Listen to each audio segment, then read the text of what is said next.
So, yeah, in this problem, you're supposed to have a bunch of products here and then a code and then the price.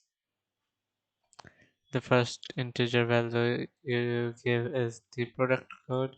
The second one is the quantity of the product, how much of the quantity you want. So you can probably already understand that you simply have to multiply the price with the quantity to figure out this. You'd also need to identify the product with the code. I don't like bacon. Anyway, um,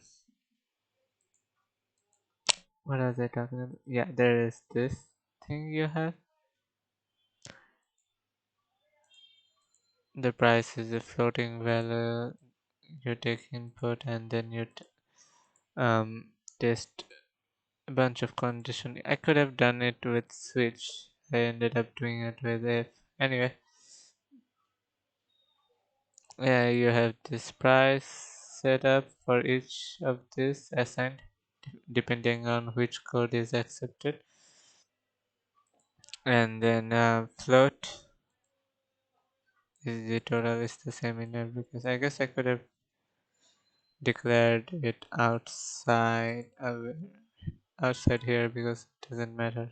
You can declare it anywhere it's same. And in this total, you had to multiply the price with the quantity. Eh, Hmm. There's something here. Let's see. Nice. It's fine. Anyway, after that, print this value over here, and you're done. What do I have here? Salad, a refrigerant, a bunch of food. I guess I can understand this is salad and this is bacon. That's out the window.